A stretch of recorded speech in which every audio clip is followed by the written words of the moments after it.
Hey, welcome back to the Dr. Luke channel. We're going to be talking about section 3 from chapter 24, Kings Killed at the End of a Fixed Term. Back are my steady co-hosts, Ostic from Northern India and the lovely Jordan. Welcome, guys. So this is one of the more wild title cards that I've put together. I'm going to just introduce the chapter. We've been doing these in the morning, so it takes a little while for the caffeine to get into my veins. But I think having the night to assimilate all this into my subconscious and percolate up to my consciousness has been helpful. Today we're going to be talking about, in comparison to last week, where kings who showed any sign of frailty, disease, old age, or something like that were put to death at the first sign of this.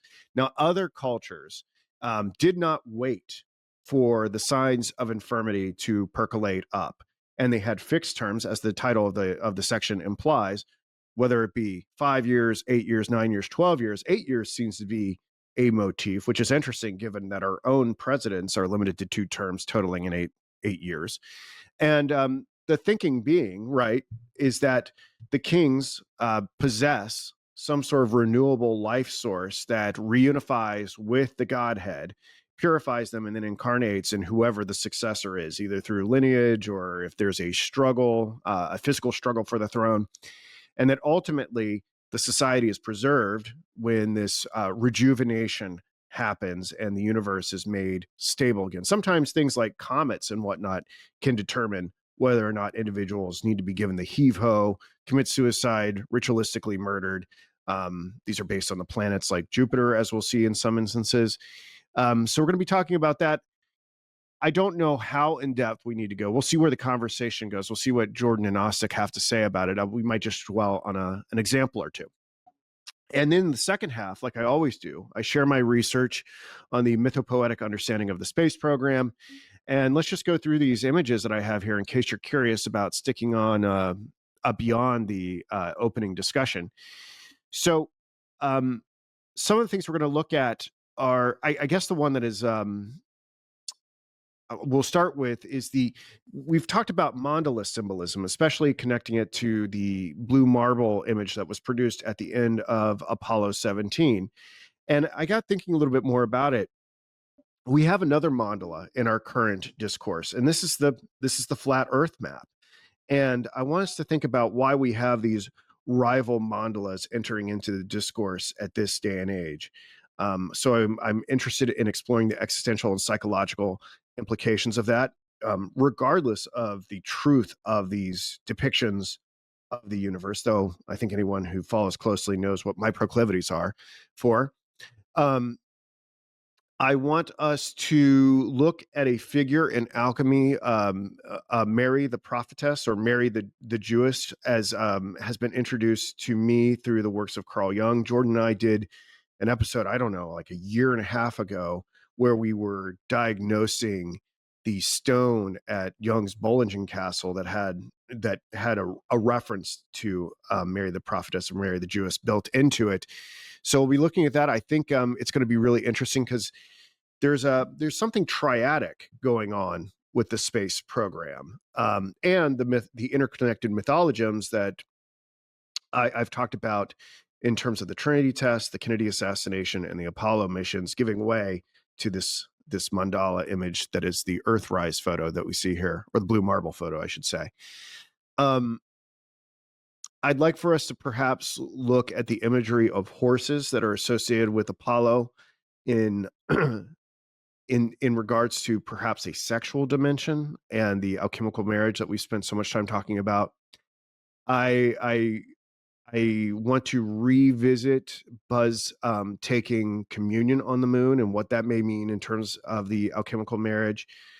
The phenomenon of UFOs, which Jung spoke about shortly after the end of the Second World War, and how that might be connected to all this mandala imagery.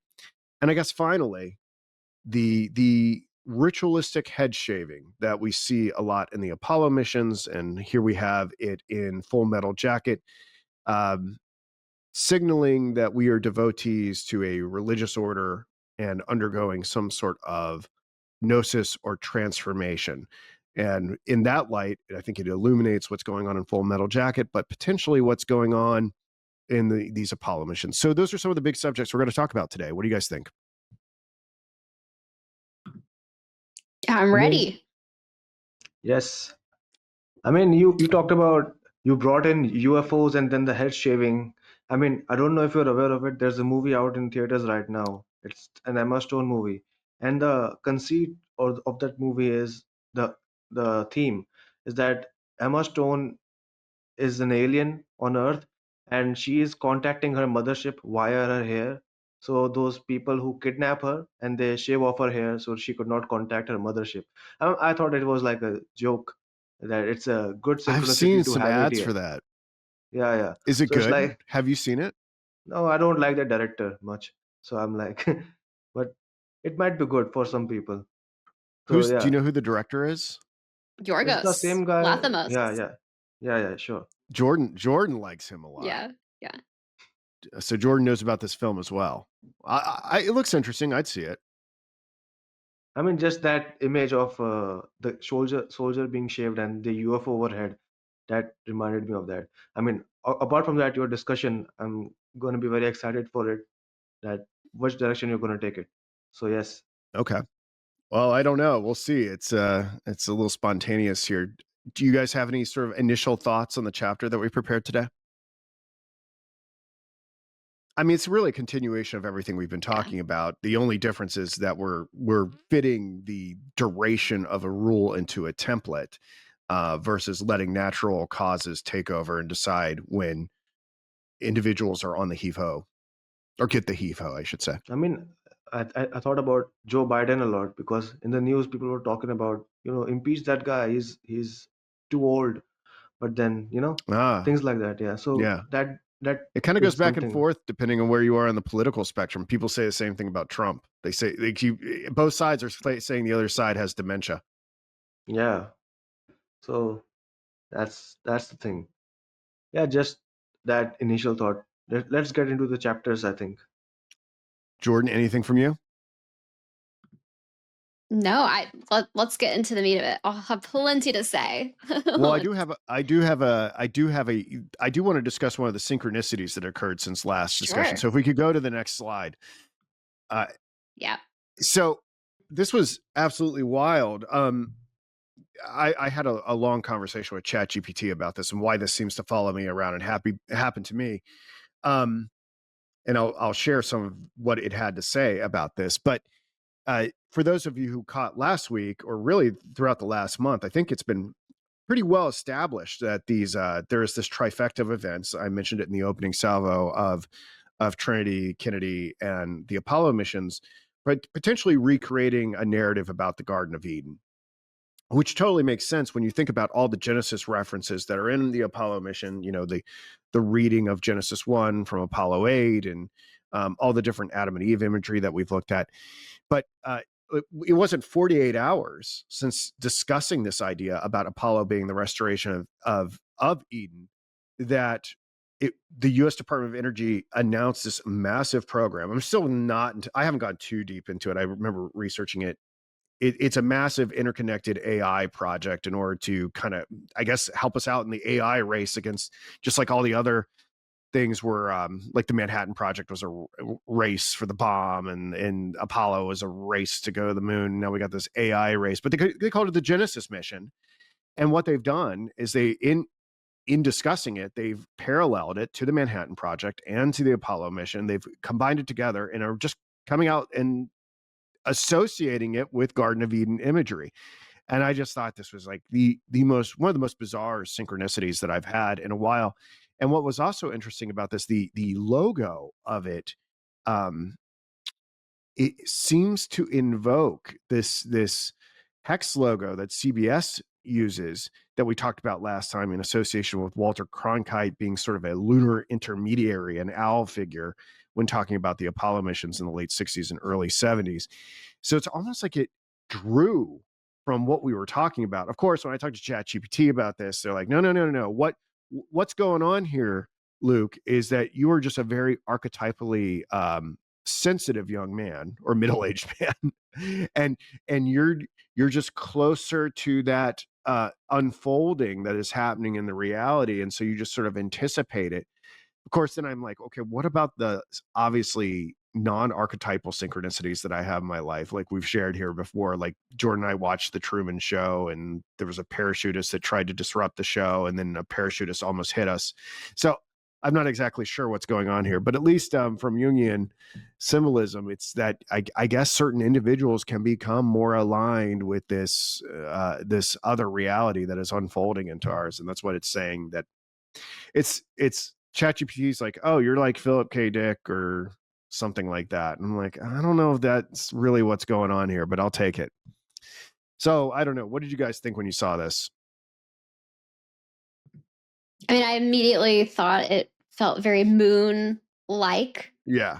This is less to I think it's relevant, but when I saw this, I was like, this looks like an Apple ad. Like everything is such a movie and a marketing campaign.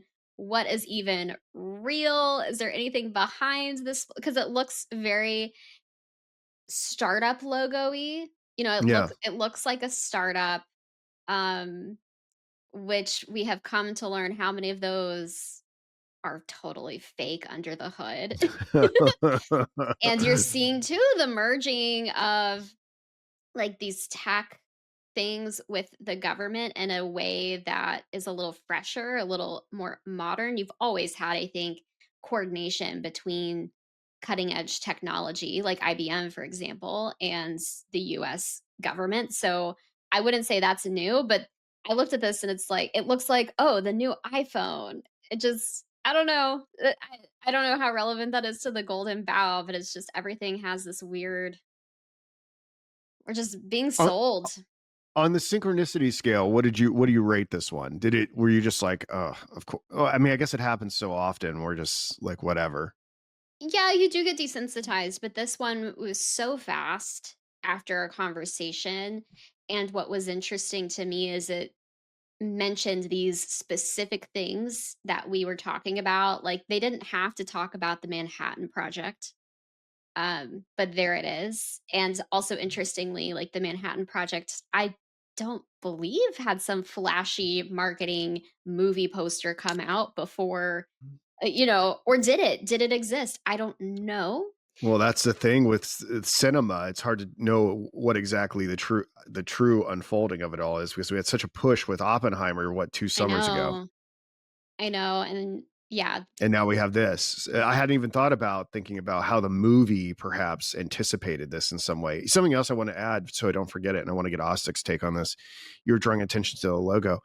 It's a type of planetary alignment, it seems. And I don't. oh, a Yeah. syzygy? Well, syzygy would be 2. This would be I forget what 3. that's called. I think Yeah. it's something syzygy. Yeah. But I mean, I mean, from the perspective, Oh, it's I a mean, I think that, stellium. okay, I didn't even maybe have to so. Google it. I just had to remember. Right. Yeah. Well, I'm I think this is ideal because if the largest circle is, I guess it depends on the perspective. The largest circle could be the Earth, and then the middle one would be the moon, and then the sun would be the furthest away in terms of distance, although the size is not accurate here. The sun ought to be larger, but there seems to be some kind of eclipse being communicated here. Yeah. Yeah. So, what do you think, Ostic? I mean, there's the way it's positioned, the logo. I mean, if you look at an eclipse, the eclipse exactly is represented like this. It's a black circle with some shining light coming out from around the circle. So I Oh think yeah, that's exactly the graphic design they're going for. It's I yeah. don't know. I mean, it looks like that. I mean, the it's like the poster for the movie The Thing. Have you seen the movie? The poster for the movie. It's like a man standing and there's light shining from his head, and it's supposed to represent an eclipse of sorts. So it's like that. And Well, you know what? If that's the case, then that kind of makes it even more uncanny, because what have we been talking about with the alchemical marriage? It is a synthesis of sun and moon. And depending on the vantage point here, that's what we're seeing in the logo as well. So like what does the eclipse symbology have to do with Genesis? Well, we looked at last time, right? That Adam and Eve seem to be iterations, mythologisms of the alchemical marriage as well. So I think the more I look at this, uh, the more intriguing it becomes. And that's a thought. But I also thought that the logo looked like a sonic boom because if aircraft travels, it creates these layers, onion layers. Oh yeah, yeah. I'm just picking up things that I thought. But again, this Genesis thing, and they're explicitly connecting it to the major American victories in front of the world. And this time, like with the Manhattan Project, I think it was done in complete secrecy. No, there's a diagram for it. But Yeah. yeah, as a scientific book, I thought saw it. But Yeah, if I just yeah, say it out loud, Manhattan, Apollo, Genesis, like I think that the arrangement of those words are interesting as well. So, okay. and Manhattan is Look, related to just the dropping of the nuclear bomb, the Trinity test. Like you should call it Trinity and Apollo, and then because that was the yeah, main goal of yeah. that. Not to mention that Manhattan is known as the Big Apple, right? So the the apple symbolism also gets into the fall and the ascent and the And Garden of Eden. I saw the other day somebody post a photo when they were creating the Twin Towers, supposedly, and they had like a circle of people like standing, and then they had a circle in the center that looked like An other people eye. were, yeah, other people were saying it looked like an eye. When I saw it, I just saw a magic circle before I saw what other people said. But Was it a procession? Because I think if you and I are thinking about the same thing, shortly after the World Trade Center fell, a bunch of world leaders got together and recreated it like a moving eyeball in I in have not seen that. in the clearing. Here, you guys talk. I'll bring it up, but Okay. it's worth looking at. But it reinforced all of these connections because obviously you have the Manhattan Project, the Twin Towers are in Manhattan. You have the whole story of the apple with Oppenheimer. You have the apple with like the garden of Genesis. So all these stories, it's like they have all these like connection points in this in the symbols that they're incorporating.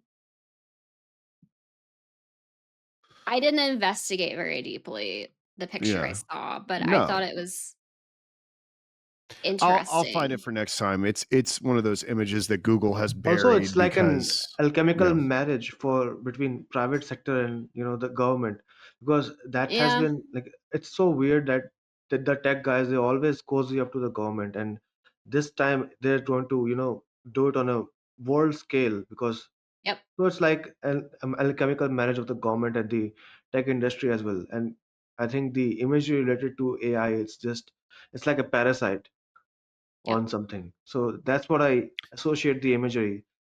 So it's like that. I It's had also kind of kind the of creepy I'm sorry. Go ahead. it's also kind of Pac-Man-y, like to your point of like it like consuming the world in a way. Like it's like Ooh. Oh yeah, yeah. The Pac-Man thing is huge because what is Pac-Man in? a video game, a simulation. A simulation, but yeah, yeah. And what type of simulation is it? It's a maze, right? And Oh so this is yeah. going to get, not to mention that the cabinets that arcade games are played in are called Minotaur cabinets. So we have a Really? reference. Yeah, that melted my mind when I was digging into this years and years ago. So the ones that you stand up and play in the arcade, or where they're called Minotaur cabinets, and it's a maze. So we're having the essentially, yeah, we're having the recreation of the Crete story of Theseus slaying the Minotaur happen here. So I think that's very observant as well, which kind of gets into the thing I was going to say. Um, this whole Genesis project, I wonder if it's like signaling that like this, a lot of people talk about resets, and there's a lot of simulation theory talk, and a lot of people are like, yeah, this simulation is done. And it's like, okay, the Genesis mission, is this like signaling that the new simulation is going to start? It does feel like we're getting sucked into a new one. I mean, Yeah, in our that pre-chat, also just talking about how you didn't use the word seductive, but I think for many people it is this new architecture that's housed in technology to get us to like spend all of our time and energy there instead of just connecting with humans directly. I don't know if the other simulation is dissolving or not, but there does seem to be a lot of efforts to get us to accept a new one. yeah. But to me, it feels more like Russian dolls like this image. Like it's just another simulation layer within it versus like Yeah, that's a moving great to a observation parallel too. one. That's good too, Jordan. That's good too. Gosh, I mean, we could talk about this. I don't think we're done with this. It's clearly it has been given to us. It seems like a nudge. It seems like a hint. It seems like a clue. And you know me, I'm gonna obsess over this. So I have a feeling we're gonna be seeing this a lot more. But we should, just to be mindful of our time frame. And I'm gonna need a snack here soon too. So let's let's get through the opening charts for today, if that's okay. And both of you had fantastic comments on this, way more than I came to the table with. Thank you. So we can, we can look at some particular examples of everything that I opened this presentation with. I don't know if there's something that we want to particularly dwell on. An aspect that I did not mention that we start to see here that where the kings are slayed at the end of a fixed term, we start to see this idea that surrogates are offered um, in place of the killing of the king. And this is going to get, I think, going to lead to a much larger conversation about scapegoats. And obviously, our minds can wander about the role that Jesus Christ performed in the Bible and how it's connected to this ritual as well. And the reason why I started thinking about the scapegoat aspect, which I did not say at the very beginning, um, was Jordan's comment about how the Genesis Project logo looked like Pac-Man in our conversation about Minotaur and Crete.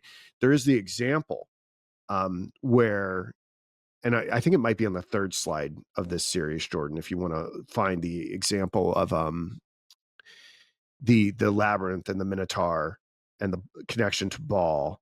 I'll have to look at it. There it is at the top. So they had this cycle of every 8 years where they would depose it, but he was connecting it to the 7 boys and 7 girls were sacrificed, were put into, maybe we're not necessarily put into a maze like we hear about in mythology, but were sacrificed to this bronze bull that was like Baal from the Bible, and that these functioned as substitutes for the king.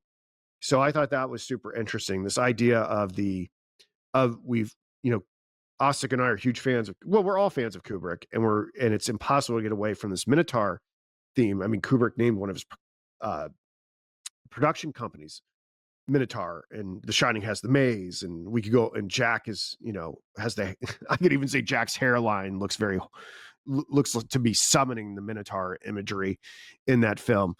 Not to mention Pyle's hairline kind of looks like he's got horns when he gets his head shaved in Full Metal Jacket. Um, so it's interesting to see the killing of the king ritual connected to the Theseus story with the Minotaur. So I think that was one of the novel things. One of the other things that jumped off the page to me is um, some of the connections of the cycle being connected to Jupiter and Odin. But then other societies had it connected, like strange comets and things like that. I couldn't really suss out anything else that was super important. Like I was like, well, maybe like the Kennedy assassination has something to do with an astrological arrangement. And I ran something on that, and through the AI, nothing really persuasive jumped out at it. Although it's like there's like a lot of things with astrology. There's like 10 different people who have 10 different theories about how the astrological elements are influencing world events. It seems, and Jordan can speak more to this than anybody, but it seems like it's really difficult to do anything predictive with the astrology on these world historical levels or really come to any sort of unified interpretation from my experience. Well, Well, I don't yeah. But so I want you to weigh in on that, and also, what do you guys think about some of the examples that were given here? yeah, I mean, the examples are pretty intense. Yeah. Um, yeah, I mean, anytime anyone uses any type of divination tool, there's a few things happening. One of them is we are interpreting things through our own distortions. So we're always going to have our own subconscious at play when we're interpreting any type of data. I think right now there's this narrative being pushed that, oh, if we just have computers do it all, there won't be bias. But I don't think that's true. Yeah. Yeah, that's Um, true. but it, yeah, like the way I always think about astrology in general is there can be different emanations of things or there can be octaves to things. If somebody is deeply curious about this, I would say it's worth subscribing to Rune Soup and going through his blended cycles course because he created what he calls the blended cycle model where they're looking at numerous different types of astrology. They're also using like different economists, and something that came up recently with the recent yearly presentation Martin Armstrong does is the way that their model works is when they start to see patterns that certain models can predict, then they more heavily weight those models for that time frame, and they don't try to evenly weight all of the models. So like if the Mayan astrology is getting it right, okay, we're going to use that one to continue to kind of forecast short term, and then oh, maybe we see this like currency cycle is also able to predict things. Oh, but we're not seeing the Hellenistic astrology model right now really accurately predict things, so we're not going to weight that as much. But Mm. this gets very deeply into what is time. We really have to talk about I don't have the answer on what time is, but to kind of make sense of how these things work, you really have to tangle with the metaphysics of time because and your relationship to it, because there is kind of an art of you being in right relation with time itself or just the cycles of the world. And then there's also an art of being in the world and not of it. Because sometimes, too, as Ostick very wisely pointed out before, you can get wrapped up in these things and then they can you didn't use the word spellcast, but you can get wrapped up in these things and then they can basically become hexes you've put on yourself that then you fulfill. And in a less woo language way, you've been putting that stuff in your subconscious, taking in all of these videos or whatever, all these forecasts of other people, or maybe you just deeply believe in astrology. Well, then you're going to start projecting that out from your subconscious into reality and create that reality. So I don't know. I love this topic. This is a multi-hour topic, but hopefully those are a few nuggets to get people going. Yeah. Stick, do you have some feedback for this? I mean, there's some I wanna draw out some of the other implications of this. Some I just wanna make a note of it here, and I'll come back to it. But, I guess I generally have a question about, like, whether or not if you use a substitute, right? If you use these, like, with the example of the sacrifice that was made in Crete to the Minotaur or to Baal, um, why does it have like I guess in a way the logic holds that if the king possesses some sort of divine life force that is sustaining the cosmos and he is released from his body so he can commune with the godhead and come back in some way, that makes sense to me. But if you have like commoners, or in some instances they use prisoners or lowly people and make them kings for like 5 days or something like that and then kill them, like how how where's the spiritual continuity? I don't really understand how that's working. And then at some point you go, okay, well, if it doesn't even have to be the king that gets killed, but they can have these substitutes, why does it have to be a bloody one? Why can't you use effigies and mannequins or something like that? And then this could, I'm in the back of my mind, I'm thinking about like there's people who think that, JFK didn't die that day, that it was a dummy, and what the implications are for that, right? That it was all stagecraft. I mean, first I'd like to thank Jordan for that refresher of all things astrology. I think I really like this idea of not sticking to one particular line of inquiry and then shifting models whenever it's actually whenever you identify the archetypes from that particular model. That really spoke well to me. The other thing about, I mean, what Luke says. I mean, I see these kind of sacrifices in my culture as well. So it's like you sacrifice a goat, but you don't sacrifice a real goat. You create an effigy of it and then you make cuts on it. I'm like, I don't know, maybe they're too silly, those people. I thought they might be thinking in their head, I'm trying to trick God, but I have to make it real. Maybe it also could have utilized other elements as a society. If you look into society, it's not like just the king is living alone. There's a whole team going around the king, and there might be some game shows that would have happened to select the guy, that commoner, who to find. There might be some compensation given to his family, that they're going to be a king for 5 days, something that happens during those days. That might be a different kind of uh, what you say incentive to attract people to justify this kind of brutal status quo. I think, I mean, we still have killing. It's not that we have evolved. It's like, but we have justifications for it. They might have had some reasonable justifications at that time to continue doing that, because we can also point out logical fallacies all day in our current systems. They might be able to even articulate those fallacies in their times, but they would have thought, okay, it's going on. People, they might have, I'm kind of assuming there might have been some kind of compensation or some societal function all around, like in a wedding, a feast for everyone, or something to quiet down people, to make it palatable, because you cannot just go around killing people like that. Like it will either inspire hatred or fear, and whenever you're weak, the people will rise up against you and, like, overthrow you whenever they get the chance, or whenever some of your subordinate gets a chance to conspire against you. So that is my answer to your question.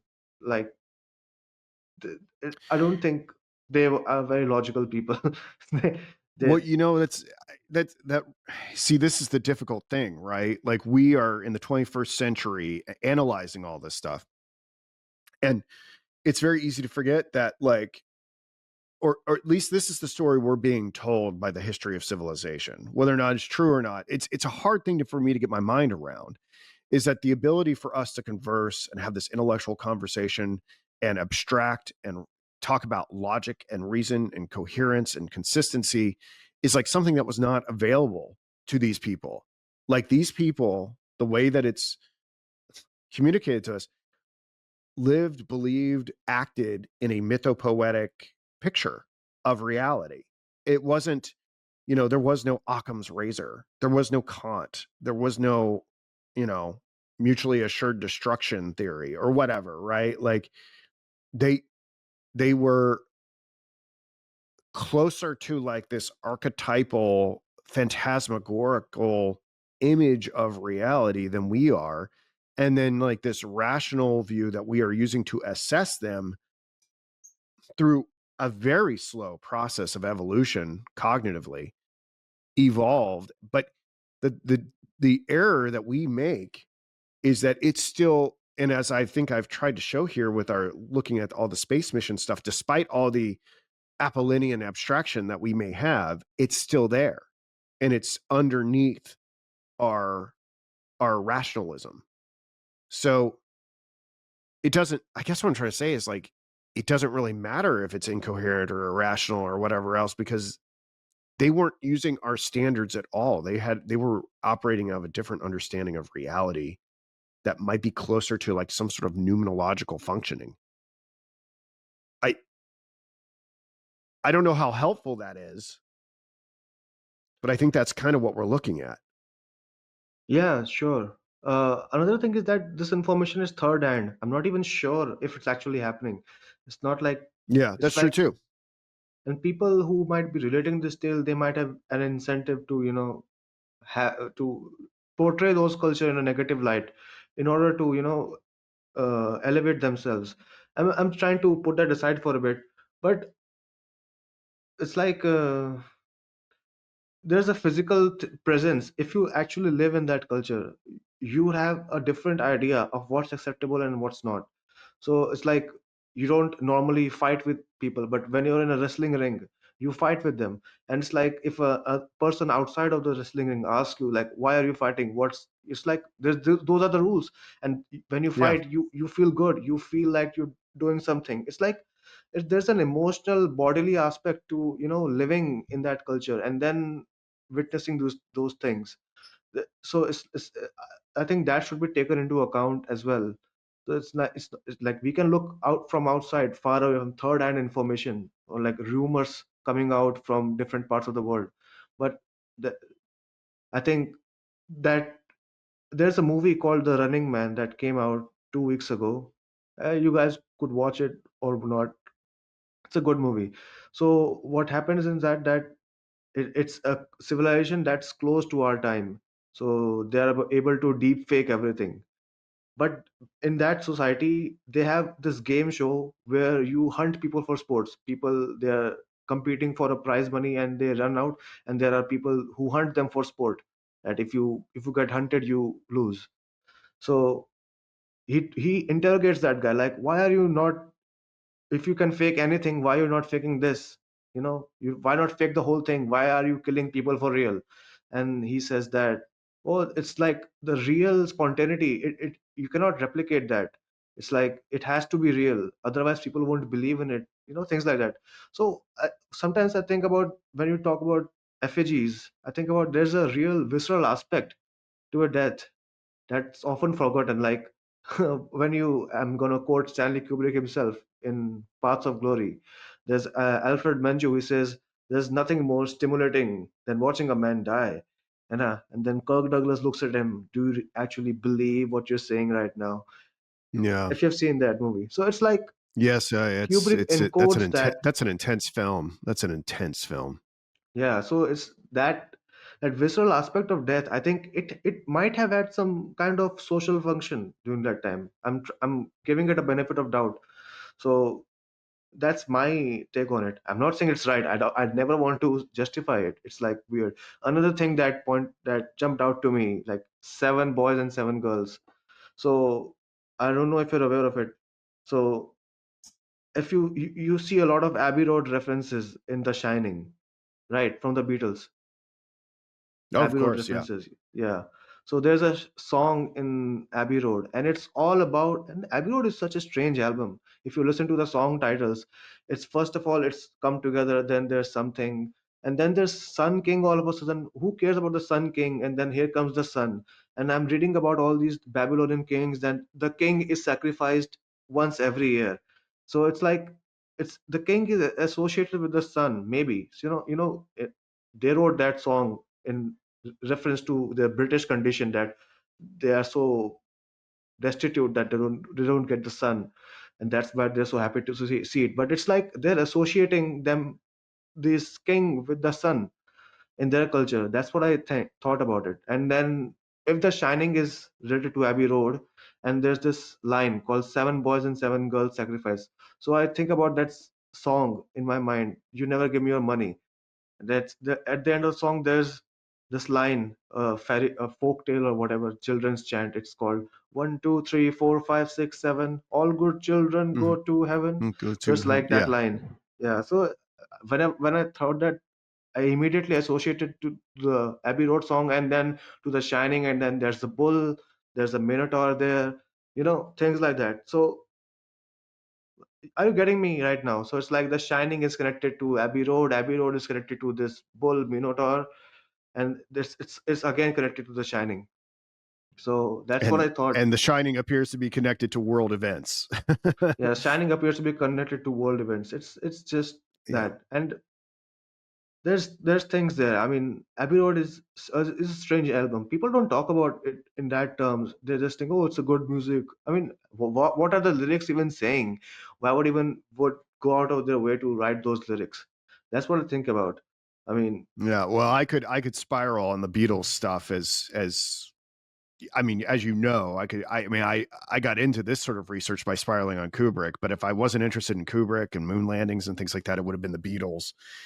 BDW, we started watching the Spanish version of Vanilla Sky, Open Your Eyes, Abre los Ojos or whatever, and it starts the main character, uh, Caesar or whatever his name is, David's character from Vanilla Sky.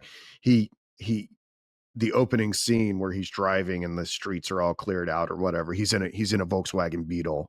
So I don't know if that inspired Cameron Crowe to encode the whole Paul is dead thing into Vanilla Sky, but it's there's a thread of continuity. Not to mention there's a thread of continuity with Penelope Cruz, who in the Odyssey Penelope is a weaver, so she has threads and all of that. But you might be interested in that. One other thing I do want to say about this chart before we move on to the other symbolic stuff that we're going to look at. I mean, this Hawaiian Makahiki festival or whatever. I mean, it's not astrologically determined. They would just throw a spear at the king, and if he caught it or missed it, like he gets to be king more. But if he died, like I mean, as far as like ways of determining how to kill your king and the terms or whatever, that seems a little more rational, I guess. You're like, well, are you strong enough to dodge the spear? Okay, you keep going another year. Yeah, Oh it boy. reminds me of that Inspector Clouseau, the Peter Sellers thing. He's constantly being attacked by Kato all the time to keep him in to test Yeah, his alertness. It's yeah, like, yeah. He dodged the spear. I guess he's favored by the gods. Keep going. Keep going. I mean, I don't. Yeah. Anyhow, um, can we take a 5 minute snack break? I just need to have like a bar or something. Is that okay? Just give me Yeah. 5 minutes. All right.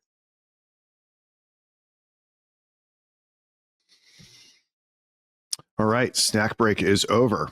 Thank you for indulging me on that, guys. Okay, let us go to slide 527. I mentioned earlier about the flat Earth model possibly being another mandala, and to think about why it may be appearing in the discourse in this period of time. Asik, I'm going to switch it up a little bit. Would you mind reading this quote from Nietzsche from The Gay Science? yeah, sure. Who gave us the sponge to wipe away the entire horizon? What were we doing when we changed this earth from its sun? Whether it is moving now, whither are we moving? Away from all suns? Are we not plunging continually? Backward, sideward, forward, in all directions? Is there still any up or down? Are we not staying as through an infinite nothing? Do we not feel the breath of empty space? Has it not become colder? Is it not is not night continually closing in on us? Do we not need do we not need to light lanterns in the morning? Do we hear nothing as of yet of the noise of the grave diggers who are burying God? Do we smell as yet of the divine decomposition? Gods too decompose. God is dead. God remains dead, and we have killed him. Nietzsche, the gay science. I mean, you made me read this. Made me a heretic. I know. you No, you're not. You reading something does not make you a heretic, but I think in fact we could turn us around and salvage your religious standing. If you want, I can have Jordan read it, or I'll read it. We can clip it. But um, I think the point that although Nietzsche, I don't think would have used it in the context that we're using it right here. We've talked about the blue marble photo appearing at the end of the Apollo missions as perhaps the stabilizing force and that is the end result of this, the Trinity explosion, the Kennedy assassination. We finally have this numinous object that we can all behold and have this cosmic consciousness perspective. But what's also, that goes along with this, right, is an affirmation of the entire solar system picture, right? And that solar system picture, when you think about it, and you really comprehend it, it's not this blue orb in space being stable, right? It is, when you really start to comprehend it, right, the Earth is supposedly rotating at 1,100 miles per hour. around the sun at 66,600 some 70 miles per hour, they say. And then the sun is dragging, right, all the planets with it through its gravity at like 2 to 3 million miles per hour. Not to mention, how fast the galaxy is spinning out, et cetera, et cetera. So there are, incalculable speeds and directions that we are being pulled and tossed and turned all at once. Yet we don't feel them. Like cognitively, we think we know these things.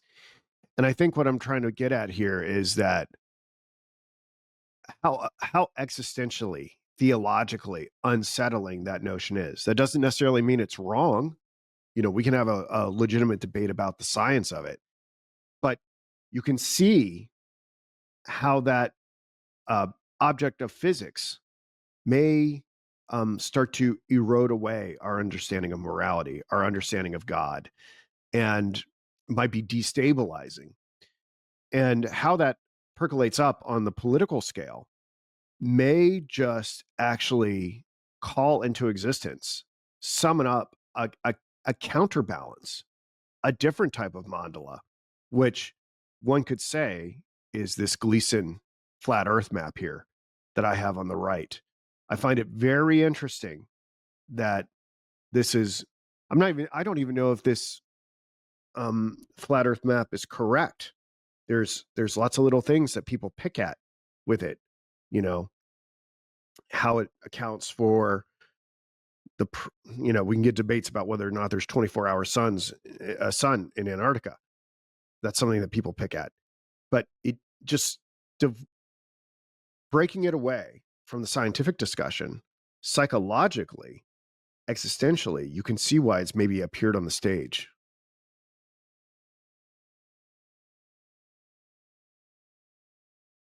I Comments? mean, yes, I really like the idea that you pointed out how unsettling it all was. That I mean, it's impossible for the mind to even comprehend that. And you talk about you're talking about things coming up on the world stage, and the people who bring these things to the world stage, what kind of morality are they talking about? Like whenever they are in the conversation, they are constantly trying to undermine normal people. This is what I thought about. And then, talking about like if someone is kind of, it's like they want to shatter the safety of, having a grounded reality. They want you to, you know, take in this idea that we are moving at such a vast, incomprehensible speed that we will not even be able to see where we will go in our lifetime. So it's like those documentaries that show 5-year olds that the sun is going to expand out and absorb the earth. I saw that when I was 5 years old. I thought, oh my god, it's going to be scorching up here. But then it's like this kind of worldview. It's uprooting to you. It gives you an illusion that you have knowledge, that you have some foresight into the world, that you can predict things. But in reality, it's just another story. It's just a story being told that this is what happens. It's like you don't have any control over it. You can't do anything about it. It's just it's to me it's a story that people tell themselves. And then some people actually, if we're gonna talk about ironic irony, they try to hold dear to that particular story so hard that they reject other things, you know Yep. in that process. So that is what I feel about the whole unsettling notion. I think there's something malevolent in trying to traumatize people with that information. It's not that it's traumatizing on its own. It's like people who don't really want to accept that, you have to force feed that information to them. It's like it's not even useful to them. Why does it even matter to me? So it's like that. Well, I one of the things I want to explore in the coming slides, I'll just kind of show my hand a little bit here, is that I don't even know it's like I've claimed many times. I don't think there's like this. I'm not so naive to think that there aren't like secret societies and cabals, and the coordination of all their agendas seems problematic to me. But what doesn't seem problematic to me, if I really, step outside of it and try to be as abstract and objective as possible, is there seems to be something about these mandalas that just it's they have a lifespan. You know, the atom comes on the scene, that gets destroyed and then reconstituted with the globe. The globe is now in the process of dissolution and getting destroyed. Now we've got the flat earth model. The flat earth model is probably going to get destroyed at some point, and maybe that's where this Genesis mission thing comes in, and a new, maybe it's foreshadowing in the logo itself. We're going to get some new picture of the universe that's going to involve mandalas in some way. And this is the undulating flow of the universe, constantly going between constituting mandalas and the dissolution of mandalas. And that there is a force behind it. We can call that God, right? But ultimately the images, the mandala images, are like snake skins that are continually sloughed off as this life force moves through the collective.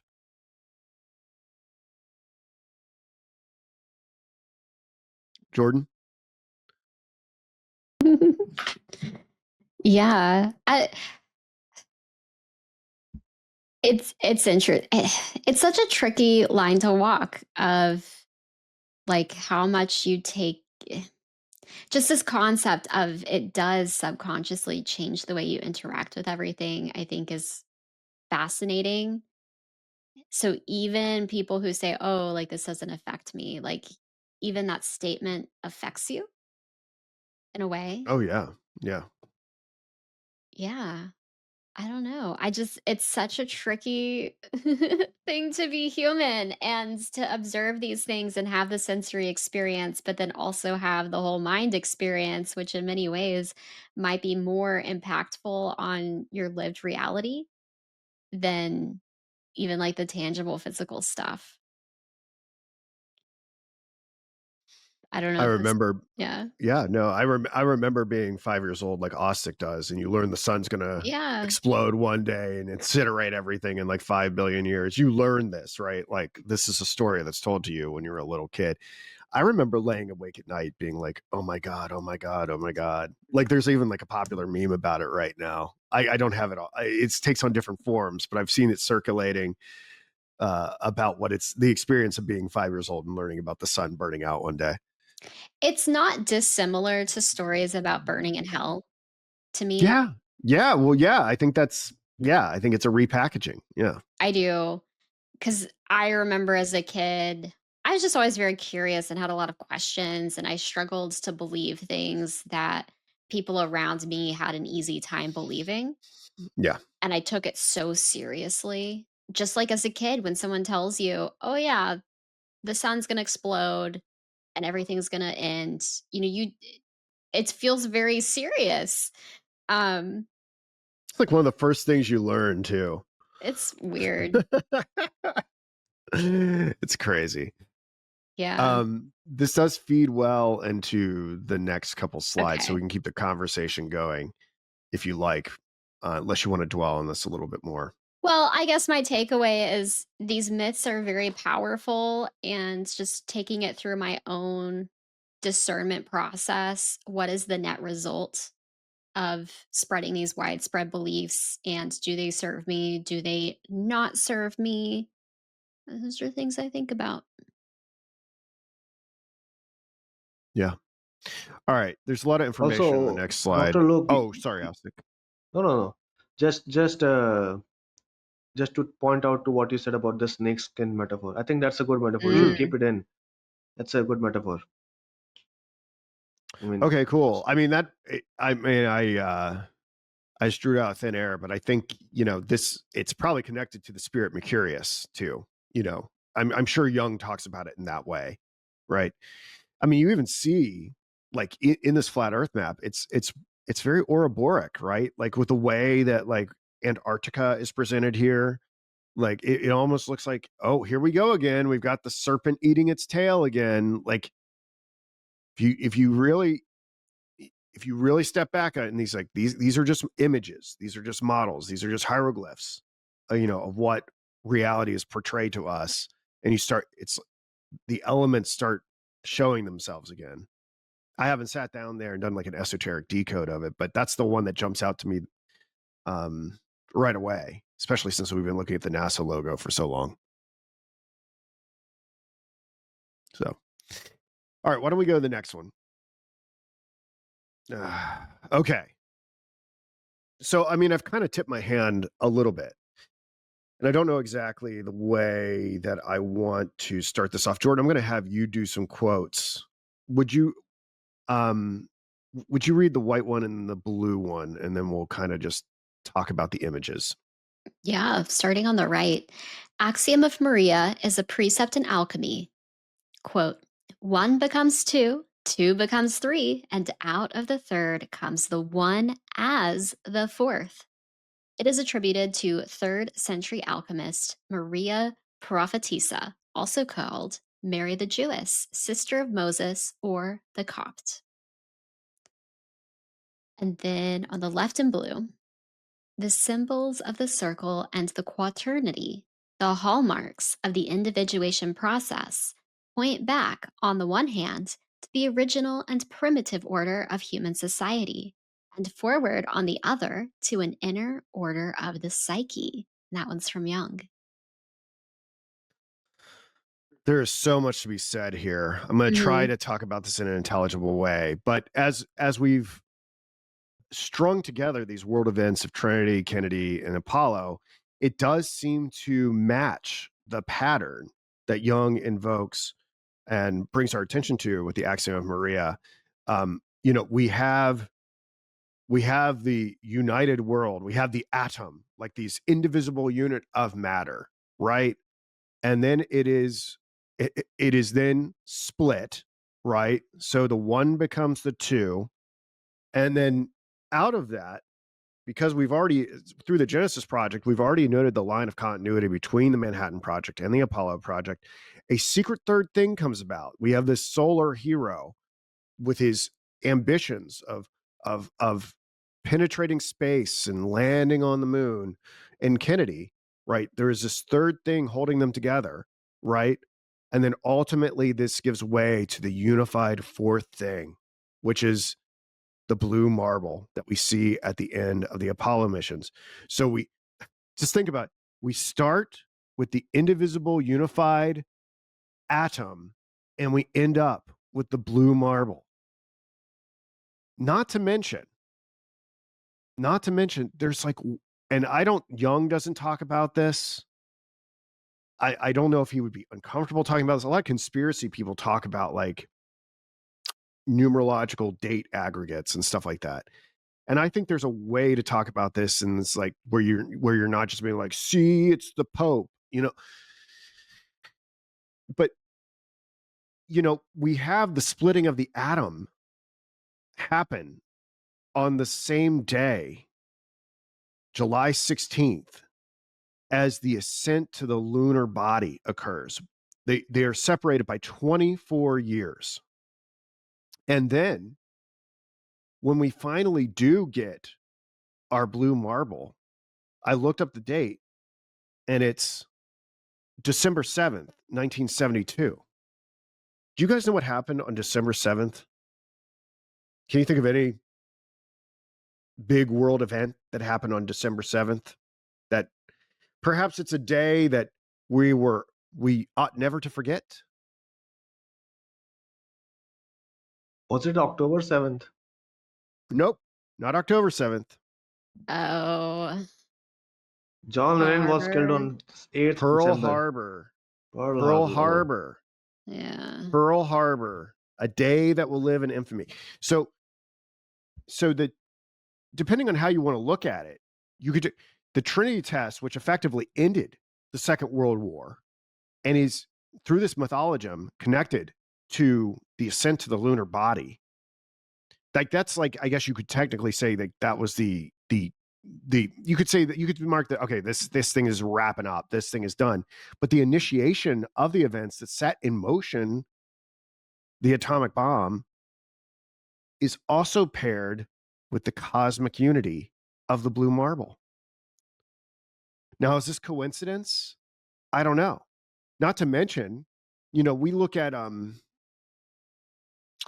we look at the Kennedy assassination. People go, "Oh, 11/22. Oh, I made a typo. He died on 11/22, not 12/22. I guess I got a little hasty there, or maybe I made a little mistake. I'll correct it in real time. Did it change on the screen? No. It's probably gonna have to refresh. I don't wanna Okay. do that, but All right. All right. It's fine. But I can't. so 11/22. Think about it. So we have the monad. Uh, There we go. It's updated. We yeah, have the but monad, and then we have the split, right? And this split, I don't know how exactly to define the split, right? Is it the Cold War, the division between um, American and Soviets? Is that the split? Is the splitting of the atom? We have the splitting of this solar hero here in Kennedy. The 11s themselves kind of hint at a fissure. Okay. Um, and then the 22 kind of amplifies it and doubles it. Now, is any of this in Young? I don't think so. Maybe it is. I haven't found it yet. But I find all these dates, the fact that Trinity is connected to Apollo, the Blue Marble is connected to the inception of the Second World War, and that the Kennedy assassination has some splitting imagery in the dates. I'm not sure how to talk about this. I think what happens, I think the Unus Mundus, however we're supposed to talk about this, God acting through the world, interpenetrating the world, will recruit whatever it can to communicate these archetypal ideas. And if it has to make use of the calendar, it will. I but like is like God encoding a message for like future Luke to find? Like I don't I, like why bother? I don't know. I or maybe this is totally insane and there's nothing here. Oh, there is a lot of things here. So I What do find you it guys think? I find it very compelling. Is that and and I think it's an American thing. All those four events, they're pretty American. So it could be like if we're gonna talk about people in dark rooms conspiring to bring it all together. But so if Americans are doing it, they could be doing it intentionally. But again, that your thesis holds true as well. So I don't want to put that down. And I Well, think, there is an Indian element to Trinity, right? I The mean, I that's have just become death. I'm curious. I'm curious. Can you say anything about the weight of those words in this? I hadn't even contemplated it for this. I mean, he says that in context to, Krishna changing his forms. So before the battle, Lord Krishna is a god, and he is a chariot driver for a person named Arjun, and he's a marksman. So before going into battle, he's supposed to fight his own brothers. And he asked, like, I don't want to fight my own brothers. I played with them when I was young. I grew up with them. This is my teacher. He's fighting me. Why should I fight him? And why should I do this? Then Krishna said, this is what world has written for you. This is your destiny to fight them, and you should just keep doing your work and do not worry about the what the consequences, fruits of your labor would be. You should be diligent. You should. It is your duty to fight, and to fight with honor, and to not half-ass it. And then after telling him about all these things, at the end he starts showing him that in reality I'm a god, because as Krishna he was like kind of a disguise. He was in a disguise, even though he was powerful in the world, in the stories, but he was like hiding his power level. And then he says, I'm going to change my forms. Then he shows different forms to him, and in the end he shows like, now I'm become this, and in the end now I'm become death, and destroyer of all worlds. So that's the context of that quote. And Well, that quote, "I have become the destroyer of worlds," right? These yeah, these we have the atomic worldview, we have the globular worldview. There's this God that is changing forms, right? I don't know if it's fair to talk about um him being the force behind all these things, but it does kind of make sense viewed from this perspective that we have these mandalas that are connected to world images. And it's going to get deeper. I think I found a layer to this that we'll talk about more, but I want to keep that idea in mind, especially when we think about the naming and the pronouns we associate with these names. Also, the nuclear bomb itself was about the splitting of the atom.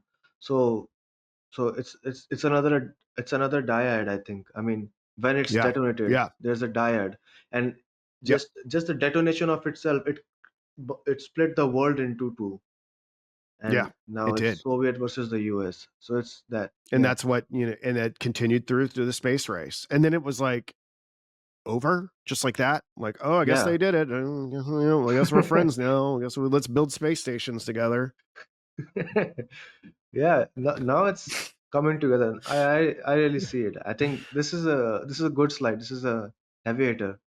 This one, I 9.5 out live of for 10. your I really do live for your approval on slides. If I know if I can get you unprompted to say something nice about a slide, I really did a good job. I am always saying nice in my mind. I don't want to, you know, fill this podcast with love and buttering. People would say, "What?" Jordan, would you like to say anything about this before we move on?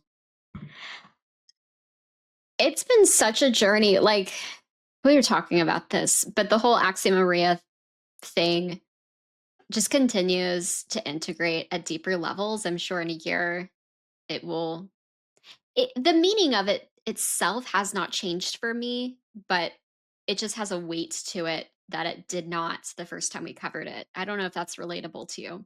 Yeah, oh, for sure. For sure. I mean, the amazing thing to me is like the deeper we go on this, it's like no way this is going to work. And I mean, I think it's kind of it get there's a lot of details I'm still working out, but it's like absolutely astonishing to me how this paradigm is actually working. True. I mean, Jordan and I were talking like never in a million years. I think I'm becoming like a type of alchemist. Like I don't practice it, but I'm developing an alchemical way of seeing the world. And it's like, oh, like and this is like kind of speaking in an inflated kind of way. Like why did Newton and Goethe and all these people get involved in alchemy? It seems so silly. And I'm like, oh, like you get to a certain point of information acquisition and knowledge, and you're like, oh, this is where it's at. Now I may not feel that way in 5 years, but and I hope I don't make some kind of Faustian bargain. That's No, or no, maybe I I already totally have. get you.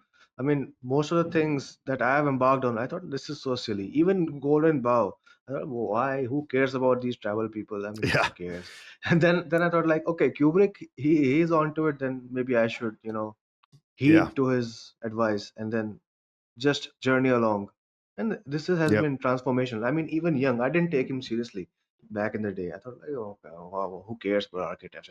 yeah, Yeah, brain, yeah. yeah, Then I thought, so now it's coming together for me. Like, when I've yeah. totally integrated, it's a growing up, it's a maturity process. I really It enjoy it. really is. Really It really appreciate that. is. What I love Well, same about for me. these things too is the simplicity. So at first, we come across sometimes these overly simple sounding heuristics or, this is like one sentence, right? There's a lot there, but it's just one sentence. And the further we go, yeah, there's all these data points, there's all these examples, and it is kind of complicated in a way, but everything is kind of clicking into these short little, you could call them universal laws. I don't know that that's where I'm at yet, but just these, they're not, this like theory of everything is becoming like smaller and smaller and smaller in a way, but Mm. it's encompassing more and more and more. Yeah, I mean, I think the big thing for me is I have confidence that it's going to track. I mean, if people were studying alchemical imagery for, you know, 1500 plus years, depending on how you want to mark the beginning of this. Axia Maria, they're saying that she was like a sister of Moses or something like that. I don't know what yeah, sister of Moses, and she was practicing in the 3rd century if she was real. Um, we're talking about this stuff was known for at least 1,000 years, maybe more. I mean, presumably a lot of really intelligent people put this stuff through the ringer, and it held sway up until, about the 17th century, I think, and then it kind of went underground. So there's got to be more to it. Like, how could something like this last forever? How many times have people like bang their head against the wall, being like, "I'm going to make gold out of lead"? And it's along the way they must have been like, "Hey, there's something bigger than making gold happening here." Now, the big thing for me is like, okay, let's say like I finish this project and figure it all out. Do I get out of the simulation? Am I like, I done? Am I done here, or do I have to then think about, okay, why did God make the world this way? And I Mm. have to devote like all this philosophical scrutiny to that, or like, can I leave it alone? Like, Well, oh yeah, you're assuming the way out is to intellectually grasp it. if only there were a technology available to me. I mean, she's not wrong. Yeah, yeah. The second step is to, And, get into and the Young body. wouldn't, yeah, Young wouldn't disagree. I'm trying. All right, let's go to the next slide Just one thing. because we got. This Oh, sure. this this imagery that this lady says. Uh, I mean, I think the slide is off. Okay, the imagery of Yeah. one becoming two, and then third, and then one comes out of the three as the fourth. So in Yes. mathematics, we study something called fractals. So this is invoking that in a functional sense. It's like a repeating pattern that reproduces itself in a way. So I mean, she's talking about fractals, but not she does not have the word for it.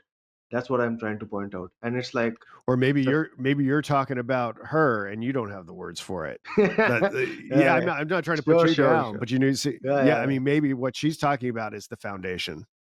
Yeah, yeah. And that jumped out to me, that imagery. I really like that. Yeah. I love All that. right. That's cool. All right, guys. We got a timeline here. We got like 6 more slides to go through. Okay. We got an hour. So let's make this happen. Okay. So what I wanted to point here is like, as I thought more about it, it's like, man, we've talked a little bit about the number 33 and how it shows up in the Apollo missions. And I was like, and people go, oh, that's just secret society signaling. And I'm like, it's bigger than this, because you've got, we've got these 3 events that seem to be interconnected. You've got Trinity, Kennedy, Apollo. That's 3. Then you have 3 space programs leading up to Apollo. You have Mercury, Gemini, and Apollo. And Mercury starts with 1, then 2, then we have the 3 again for the Apollo mission. So, and Trinity necessarily involves the number 3. So we got 3 events, 3 as the event that precipitates all this, 3 space programs, and 3 Apollo astronauts. 333. Now when you start seeing that number 3 come up so much, it's like, oh wait. And I think what is happening here is that it's demonstrating the axiom of Maria. It's showing that the third is incomplete, and it needs that unified fourth thing to come on the stage. It's 3, 3, 3, 3. Give me the fourth, you know? And we've identified possibly the blue marble as being that quaternity that is the fourth. And I was thinking a little bit more about this. Trinity. That is a paternalistic God image, right? God the Father, Jesus. Maybe you could argue that the Holy Spirit is like this feminine Sophia or something like that. I got to go deeper into it. But in general, the Trinitarian understanding of God is masculine. And then we go through all these triadic movements, and it's even sort of foreshadowed here when you have the 3 astronauts in front of the moon, this emerging fourth. And what is this fourth that we've been talking about here? Well, it's Mother Earth. So we go from, if these things are connected, we have the masculine God image of Trinity destroyed, split in two, a third principle arrives, and ultimately it's reconstituted with the maternal orb. So it's not that just like it's not just that um the globe Earth is a mandala, a compensating mandala to offset the anxiety of exploding the sun on Earth, but it's that fourth mysterious aspect that the Trinity psychologically, theologically was trying to give birth to, give a new image. We've got a new image of God and it's female. And it's given to us and it's got a different type of consciousness. It's something I'm working with, but do you see what I'm saying? Yeah, for sure. All right. Riff on it for a second.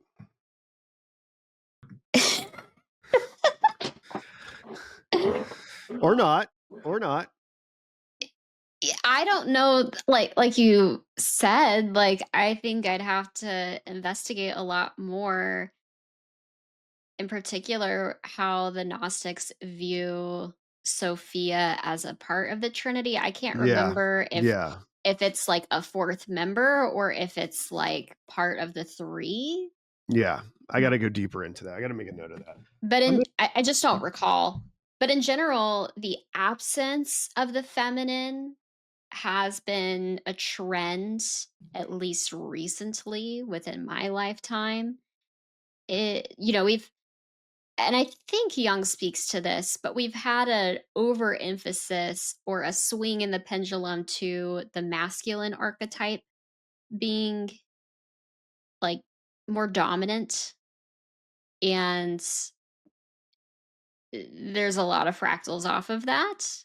But you can see it in religion, like Catholicism brings in Mother Mary, but also it's a very sterilized version of Mother Mary. It is not the all encompassing feminine aspect. It's just like one flavor of it that's kind of defanged in a lot of ways, because when you look at the holistic or comprehensive feminine archetype, it can be an agent of chaos, of destruction, of power that lays the stage for a reorganization or an emergence of something new, which I think is very absent in at least the way that Mother Mary is portrayed. Her sexuality is denied. We have to, there's argumentation within Christianity about whether Mary had children after Jesus or not. There are some groups of people who wants to maintain the belief that like she never basically has sex, and obviously that's a huge part of the feminine creation archetype. Like, I don't know, so it's interesting, just this whole concept of like rounding it out with the feminine energy to complete the mandala that we currently have filled in mostly with these more masculine energies is super interesting to me. I could keep riffing. I don't know how No. valuable it is. No, it's good. Ostic? I wanted to support that idea of the Trinity being associated with masculinity. I mean, with even in the movie, there's a whole conversation about. I think some writer said it. It's like when we had the Trinity test in 1945, it was the expression of all pure masculinity on this world, and that is what pure masculinity and pure rationality gets you when you Mm, go all the way. That's what it gets you. You bring all the best male scientists from around the world, and they are using all their logical power, and they're trying to build this weapon of destruction. And it's like logical and male aggression of war, this both combined together to create this weapon and to create this test. So I think this is what people talk about, like this is the zenith of masculine expression, of the negative aspects of masculine expression, I should say. And so I was kind of Can you you had find me that for me, going. by the way? I Can you mean, find that? Not right people now, but uh, say it in passing. It's like one yeah. person, he was making a YouTube video, he says that, okay, he was trying Ah, to talk about people, you should integrate more feminine aspects. It's like, we had that male thing, we did that in 1945, we don't need that anymore, we need to feel our emotions. It's like that, he was saying it in that terms. But I can feel that, it's because what are it's I mean, in the movie itself, it talks about him not being able to negotiate properly with the feminine, and that is the result of oh him not being yeah, able to that's right. that is why That's he creates that right. atomic bomb. That is, I mean, even Mm. during the love making thing with Jean, he was talking about, oh, I'm become death. It's like it's like they're Oh wow, associating the that really needs to be explored more now. Yeah.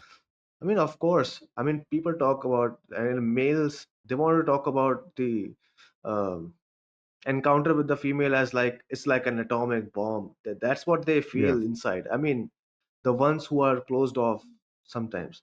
So I think Mhm. this is actually an expression of masculinity, I should say. It's like no denying that. I don't think any feminine imagery could be associated with the Trinity test. I mean, there's a war going, there's just generals and everybody talking about, and then these scientists, and all male scientists, by the way. I don't think any female scientist was actually employed. I think everyone was male. And back then, people, there used to be more males in college, in Mhm. professorships, I think.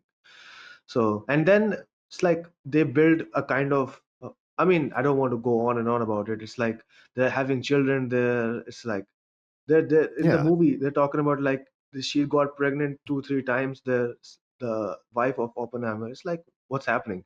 It's like they're trying Yeah. to create this as like a fertility or something. There are associations in the movie about the baby, the fertility, and then at the Hmm. end Yeah. that bomb going off. One of the bombs is called Little Boy or something. Yeah. And there's an Fat Man and Little implication Boy. that child, the bomb being taken away by the government is equivalent to his child being taken away by him, by someone else. Mm. That's how he relates to it.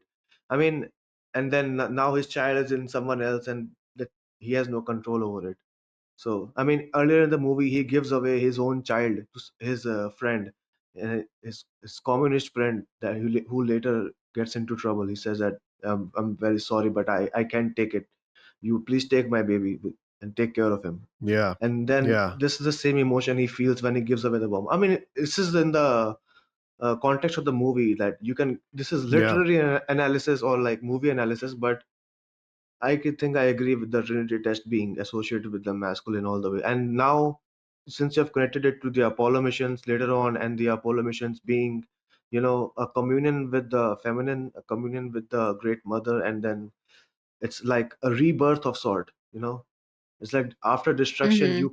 you have creation again, and then the moon again. It's full of images with for it's first of all it's a fertility ritual, and then last episode we talked about is the reenactment of the Garden of Eden story. So we are creating the first being again, and then in 1972 that image you created, it was the whole world. It's one again. So Yeah. I really, I think you had me going with this theory. I really enjoyed it. And I don't know how I'm going to present this like when it comes time to write. Like I'm just going to have to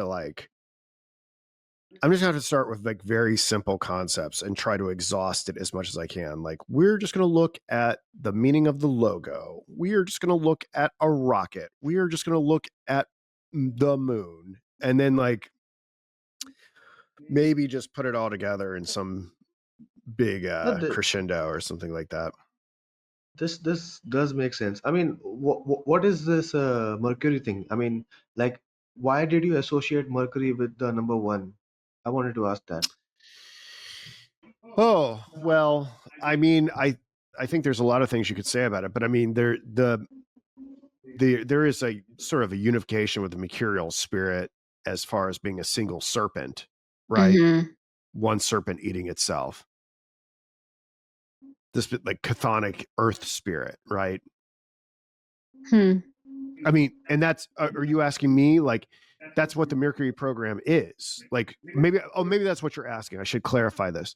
So in the Mercury program, they they they launched one astronaut at a Oh time. yeah, Mhm. So okay, that I is think what I that's what was you're asking. asking. Right. Okay.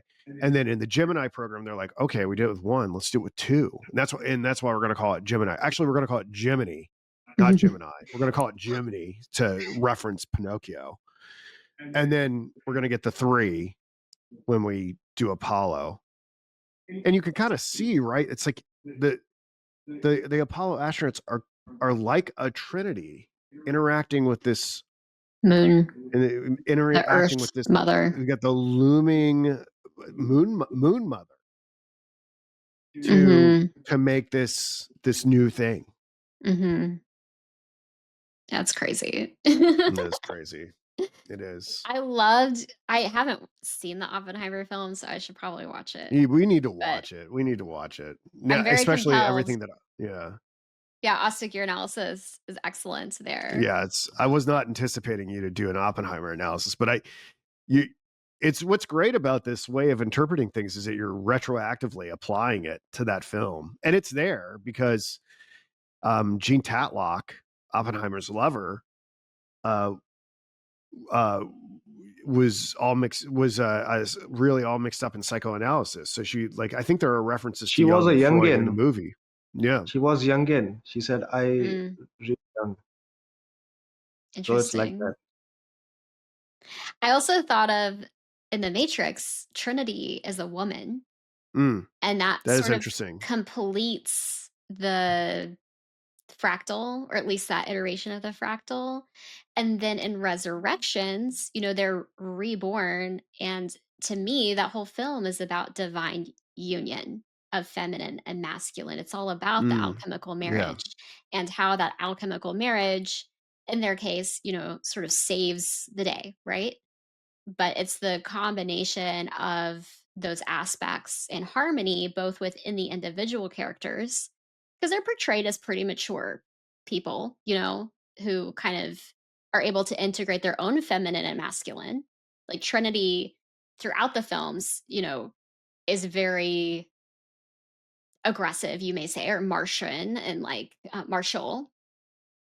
But yeah, I don't know. Resurrections is all about like the outcome, and to me, it's a happy story about what All right. can happen. It's not, they don't pull the pendulum in the other direction and make it a hyper like shadow feminine realm, right? But up to that point, and even the architect and the oracle, right? That's like kind of the yin yang, masculine, feminine balance. I mean, they articulate it pretty on Yeah. the nose. Like it's not, I don't think, a subtle thing, but they're also playing out like how both of those. Well, what's funny is both the Wachowski brothers became the Wachowski Right. sisters. Right. And I haven't gone too deep into this, but they're like, I think in interviews they've been like, oh, the movie about the Matrix is about becoming trans or something like that. And I think when I first heard that, I was like, I don't see that in the film. But talking about this merger, the potential divine hermaphrodite aspect of everything. It's like, oh, maybe that wasn't too far off. And do I really, I don't really think I don't know what it is. I mean, maybe it's like with me and the Genesis mission and bringing this to our attention and focusing you know, did I just sort of like archetypally align with something that's intruding into the reality? And like, is that what's is happening with the Wachowski brothers slash sisters? Like, they just aligned with something, and all this stuff came through them. I think so. I I think think that's kind of so. what we're looking at, maybe. So, anyway, we got some more slides, and we got Those 40. guys, those humans, they had to be in the know. I think. I mean, even in the movie, there's his passport of Neo, and it says Yeah, the expiration date of his 9/11. passport is on. Yeah, yeah. So it's like Wink, wink. they had to. Yeah, they had to know. They had to know some things. I think. I mean, if they know this and they are trying to talk about the things that we're talking about, I think we might be onto something as well later. I'm not saying we're going to predict the next thing or whatever. It's like we're in the same. I think we could talk to each other now if we meet the Wachowski Yeah. sisters. Yeah, probably. I don't know. Although I did, yeah, I don't know. I've not gotten my I don't know. Maybe, yeah, I'm not even going to talk about that. Okay, let's go to the next thing. Okay. Okay. All right. So I'll just riff on this for a little bit. I don't think I have to go um, too deep into the weeds here. But something that, Young did not live to see the Apollo missions. I think he was aware that we were starting to make this incursion into space. Man, it would have been so amazing had he lived to see all this stuff, because what he would have, like, his assessment would have been absolutely bonkers. But he did live long enough to be a participant in the conversation about UFOs, right? And this is like one of the more, I don't know, fringe things that Young talked about, but he was hesitant to affirm the objective reality of UFOs.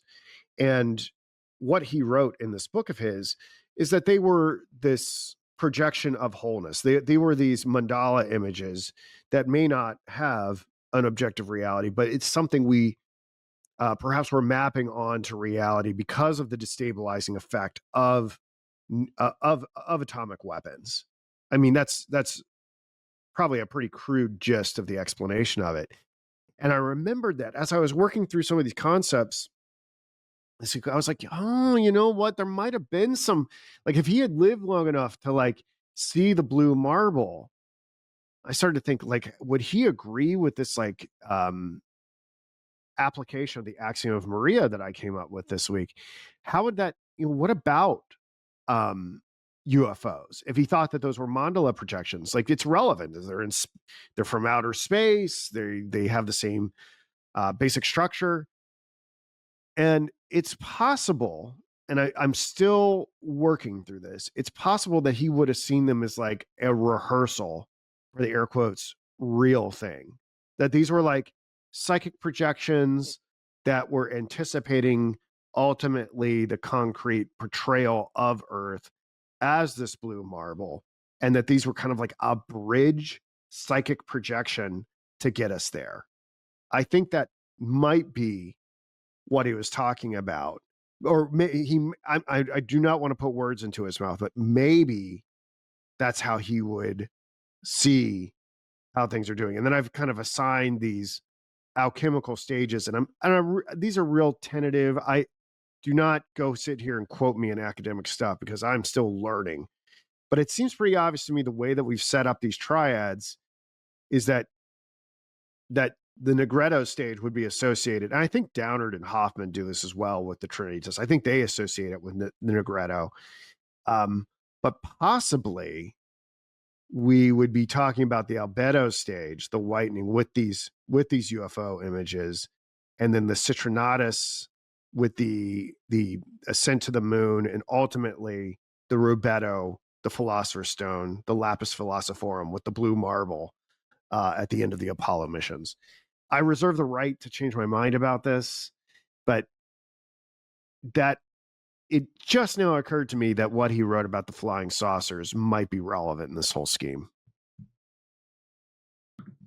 That's it. Man, seeing you put this here, man, does it really feel like we're in the Negretto stage once again? Still. Oh, Or, go well, on. maybe Well, that's both. it. Yeah. Go on. I don't think I don't think it's necessarily so neat. And it's possible too that we have like bigger cycles of this happening with like smaller, like how they show us the orbit. They show us orbiting the sun and the Right. moon orbiting us. Like, what if that's how these cycles play out? I think it might be like these smaller encompassed in these bigger orbits. Yeah. But everything that's happening, and perhaps this is simply just projections in the mind, right? Like maybe this is all just what's in the news and what we're being told, but it feels like we're in this Negretto phase or like coming up to it again. Um, I've I'm seeing wondered a lot about of these cycles play out, is what I'm saying. yeah, that's the thing I've been struggling with is like when does the cycle end and begin? It it seems like I like what I've done here with saying it began with Trinity and it concludes with the blue marble because we've got these swapping of images. But I don't know how like it's when I look at these big world events in the movement of the Unus Mundus, I like 9/11 and COVID have to fit in there somewhere. And clear. I mean, I guess what we're saying, like the COVID virus I guess you could argue that that's a God image as well. Like It a looks very exactly like all of these things. yeah, it does. I You hadn't could have put really that right there too. yeah, it looks like an atom. And I think we've talked about this, like how a lot of the space imagery looks viral, right? Mhm. Um, I wonder if the COVID imagery is not unlike the atomic imagery, True. right? Like the atomic when I was a kid, I saw this like atomic symbol. But before I like kind of started studying chemistry, I was like, danger, danger. It was like a danger symbol. And Mm. the COVID virus, the coronavirus, clearly became a danger symbol as well. So yeah, I mean, it seems like a new God image is going to come out of that, perhaps with this Genesis mission. That seems to That's be the next big one. that's a good yeah, you could have put that image here as well. That's interesting. I Do still you don't know how 9/11 fits into all of it. Maybe I don't know. I think that's the that's big another one. task, right? Like you have this scaffolding and presumably you could apply it to many things. I think if you started to dig there, it would start to reveal itself to you. Oh, I know it would. I mean, 9/11 was very I mean, it happened in Super important. Manhattan. It Right. happened in Manhattan, right? And we've got the Right. name connection. Apple. Yeah, yeah, we've got it all happening again. We've got the Manhattan Project. I mean, yeah, people even compared it to that event. Yeah. So there's something parallel happening there. To your question though about when a cycle ends and begins, I think the concept of modes in astrology is helpful. So you have three modes that are like types of signs. You have the cardinal, the fixed, and the mutable, which basically is talking about the seasons. At the beginning of a season, it's still the blend of the prior season and the season you are in. The fixed is like the most pure expression of that energy. And then the mutable is the dissolution of that energy and it starts to blend into the next energy. So that's kind of how I see this as well. I'm not sure that with any of these cycles that there's a hard yesterday was Aquarius and today is this. I think it's almost like you have these different colors and they're kind of being mixed and melded, or like the cup of the prima materia is being like ladled out and it's a little more nebulous. It's more Piscean, I guess. Austin, what say you? I think I'll check this one out. This is something new to me. I mean, this chart. Okay. So I'll look into it. I'll keep reading it. So I Okay. think the Yeah. audience should also read this one. So it's like new Yeah. information has come to light. There's a lot Right. Like, here. And I'm sure, like, Luke, you'll revise this historical expressions Oh, column. yeah. So anyone studying this, I wouldn't get over indexed in that. But yeah, these are really big alchemical concepts that I think take some time to really integrate. Regarding the young and flying saucers, I would direct people to the conversation you had with Rachel Grace Blanton talking about Jacques Vallée. She did, I think, touch on briefly the young flying saucers stuff. And then Alan Steinfeld has an interesting book where he tries to personally reconcile kind of like the physical UFO phenomena with what Jung had to say about it. But, we're still in the thick of this. This is a current news item. This is Yeah, happening yeah. right now before us. So I don't know how much clarity I personally have yet on how it's all playing out because we're in the middle of it. Yeah. I I don't yeah, I've said this so many times. If UFOs are real and like what are we even doing? Like like everything should stop until we figure that out. I love the Uh memes that are like, "Oh, the aliens are coming, but I gotta go to work tomorrow and yeah. pay, blah Whew. blah blah." All right. Let's get to the next one. But you're right. We got one more thought to complete in this, and then it's going to be kind of just some odds and ends. So, uh, so in this image right here, something that struck me, and I was thinking about it, is we left a plaque. We actually left several plaques on the moon, um, and it says, "Here, men from the planet Earth first set foot upon the moon, July 1969 AD. We came in peace for all mankind." Does, does anything strike you as potentially odd about this plaque? They had them on the lunar landers, like on the I think they had them on the ladders, these badges, and the ones in between 11 and 17 were just kind of like dates, and 17 had a little inscription, a little bit different from this one, but this is the first, essentially the same sort of gist here. Does anything jump out to you guys about this?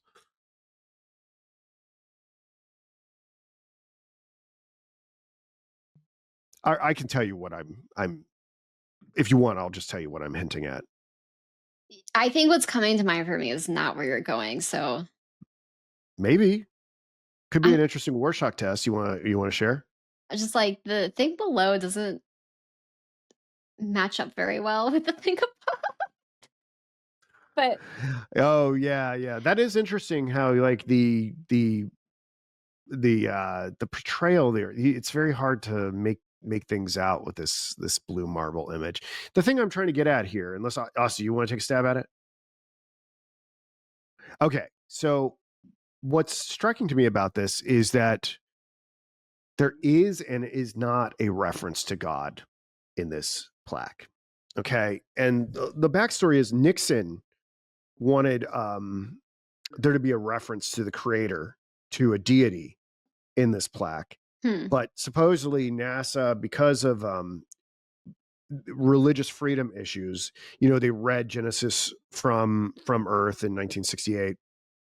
Um, and there was a woman who just like objected to this, like you can't have this blending of religion and government. They, for that reason and others, they stripped the reference to God. But then it's kind of snuck back in, right? With the like, why would you put this on the moon? July 1969 AD. Okay, Oh, that's that's a reference to Anno Domini, right? This is a roundabout reference to Christ. Okay, so this is strange because what you're going to encounter aliens on the moon, and they're going to be like, eh, understand our calendar system at all? Maybe if they've been like, I don't know, watching TV, but no one says AD. It's a very, you just have the year. The only time you were using these BCs and ADs or whatever is like if you got into like deep history books. And even today, we don't use AD. We're supposed to use what is it? The new way of demarcating time, Common Era, right? ah, BCE and CE. This is how we're supposed to do this. So it's almost as if, and I don't necessarily think this is intentional. It's almost as if this is hinting at the dissolution of one God image and the reconstitution of another. It's like transitional. You see what I'm saying? Like Christ is in a way being wiped away, and there is some element of it still here in the AD before this new God image of Mother Earth is provided to everyone. So it's not, so it is a mandala, it is a symbol of the self, but I mean, I think it's more than that. When you look at the earth from outer space, um it has the quality of a God image. It is numinous, and this is an idea that Jung got from Otto Rank, right? The and we've seen this with the whole overview effect with all the different astronauts. I like this quote from Jung: "Summoned or not, the God will come." And I have a much more extensive quote that I could share from the Red Book that is perhaps relevant. It's a little lengthy, but maybe I'll go ahead and read it. Sure. But the supreme meaning is the path, the way, and the bridge to what is to come. That is the God yet to come. It is not the coming God himself, but his image which appears in the supreme meaning. God is an image, and those who worship him must worship him in the image of the supreme meaning. There's much more I could go on, but I don't want to eat up too much more time. We've got a half hour left, but um, this is where when you're doing this kind of project, it's like, when am I reaching? When am I taking poetic license? When is like the pattern, and it's undeniable. It's just something about this not doing like I pointed this out. You guys probably don't even know that there was that AD didn't jump out to either of you that's a reference to Christ. I mean, I know that. Right. I You wasn't weren't thinking attuned about to this it. concept. Okay. So what do you think? Is this, you can say that there's nothing to this. No, I I don't. find it strange. Ah, July 1969 AD to what? Moon aliens? What are we doing? yeah, no. I'm saying I didn't pick it out because I Yeah. didn't, I, anyway, that's not to be dismissive. The idea of putting any time on here at all, like July, all of it's weird All of it's weird. to me. Yeah. You could break down the July too. Like, what would this mean to anybody who didn't already? It feels more like it's for the humans to me Yeah. personally. I mean, like Perhaps for us.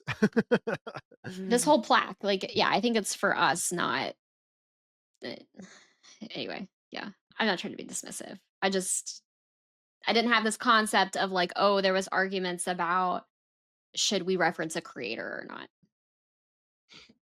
I mean, Usik, what do you if you think? You're not part of the West. What do you think about this? if you're gonna look at all these symbols, like what are we using to communicate with the aliens? Like we should be looking at the plaque that is being carried out by Voyager 1. I think that would be a more indicative Oh, the indicative golden of what's record, going. Yeah, the the gold golden record. record and yeah. Yeah, I think yeah. that is more I, representative of I, yeah, just that. I would look at that symbolism. But it's post Apollo. But yes, we should look at that too. Because that is actually, it is job description to communicate with the aliens, and there we might find like non self-referential dates or ways to communicate our civilization to someone who has never even encountered us. I think there's an interesting thing. You could do a whole episode about that, maybe, Oh, I just know it. out of interest. Because, yeah, just that I did not find this very remarkable. I thought, like, okay, like, what are they cannot even write a time, like Jordan said, like July 1969, anything. It's meaningless to aliens. It's just that it's like planting your flag on the moon that you guys do. It's like, what would that flag mean to anyone else other than the other people from Earth that would go there? That would indicate to them, oh yeah, the Americans have been here. So things like that. So I don't think it would mean anything to the aliens or like someone else. It's just it's I should stop using the word just. It sounds dismissive, but it's a way to commemorate this whole undertaking. I think from their point of view, I don't think it's meant to communicate and to an extraterrestrial. Just I my hear point of you. view. I mean the I'm the Voyager gold record does have either in the insert or on the record itself. I think it's in the insert, has a like a naked man and woman, and you could we could start bringing in like the whole Adam and Eve thing, the alchemical marriage thing again. These things that I'm closing with, these the real heavy stuff I included early. So these are just kind of odds and ends. I found it interesting. I'm not going to make a mountain out of a molehill. So maybe we should go to the next one. Okay. What do I want to say here? We talked about the Apollo flight paths. This will be real quick. We talked about the Apollo flight paths in regards to the serpentine imagery of the encircling the Earth and the Moon, and how this was indicative of Mercurius, and perhaps in the one on the top, in the shape of an infinity sign, in the sense that this is an alchemical process that is ceaseless. It goes on and on and on and on. The one that I referenced, I did not have an image for here, is clearly the very phallic nature of the Apollo 11 flight path, right? Like, this is kind of undeniable.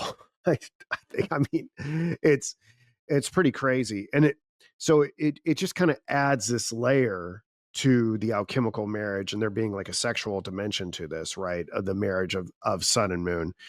The only other thing I really wanted to point out is, with that in mind, the horse imagery that's associated with Apollo, his horse.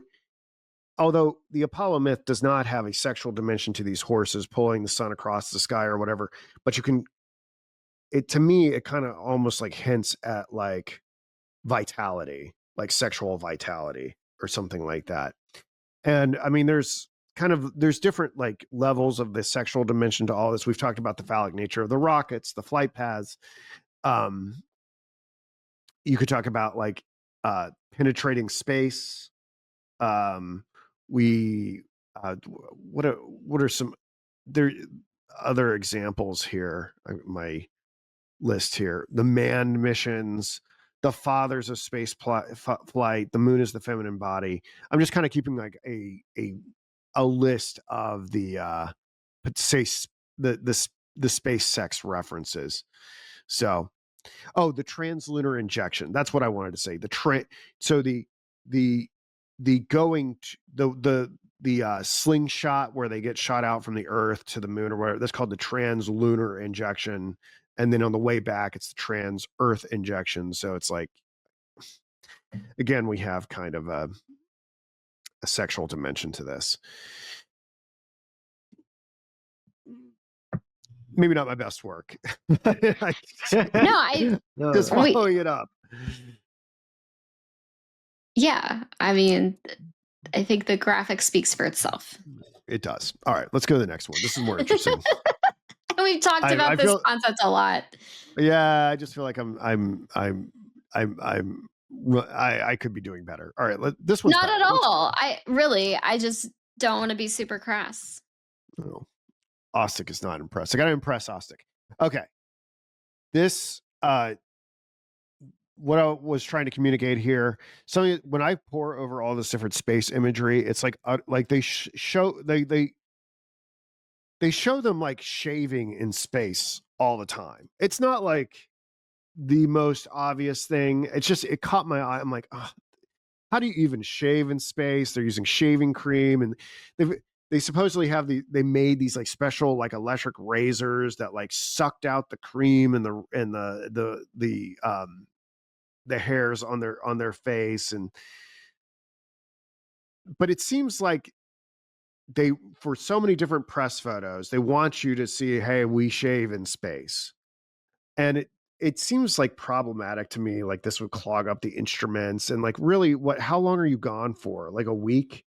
And the justification for, oh, well, we've got to shave is that because we've got like all these different physiological monitors that have to be attached to the face and the neck and the heart, and you've got to have a clean connection. But then some of the astronauts do shave, and some of the other astronauts don't shave.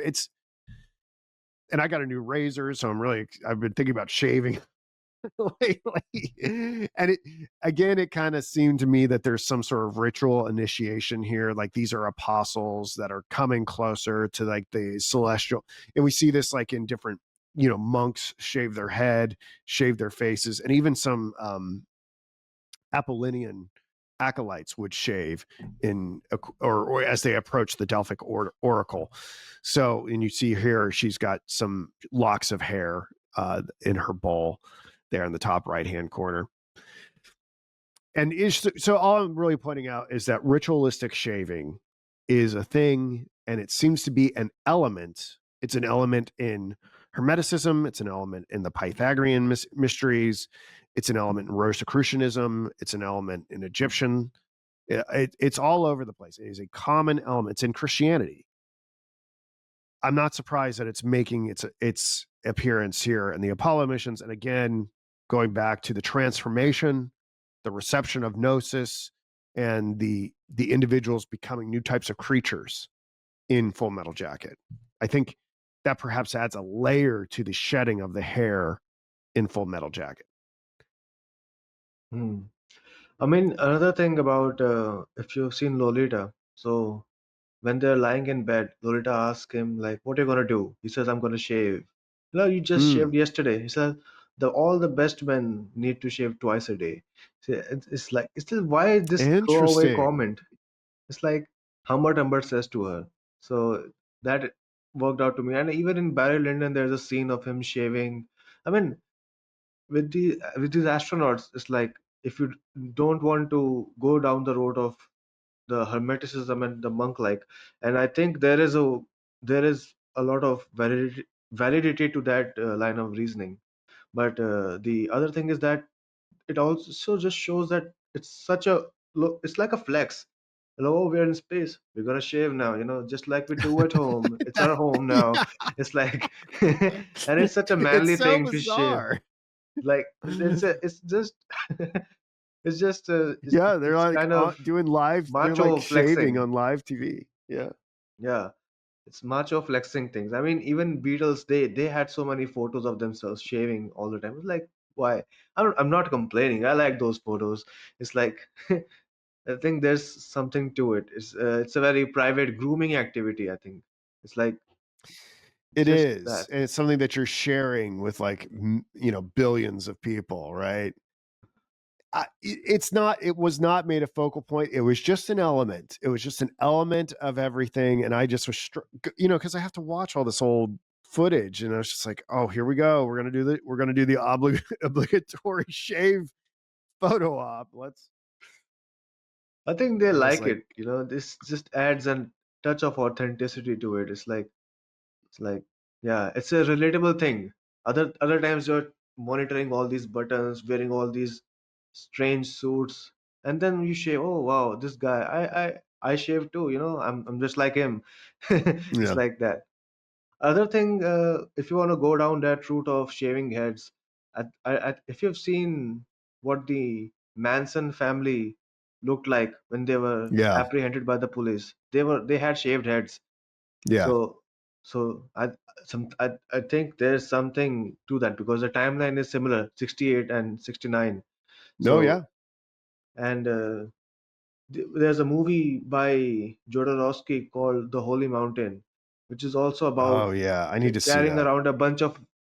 I didn't like that movie too much. I thought he's not a good technically gifted director, so I didn't like it in that front. But in terms It's of alchemical beautiful. imagery, it's beautiful. I mean, it just is not my kind of guy. I don't want to argue with that. A lot of people find him.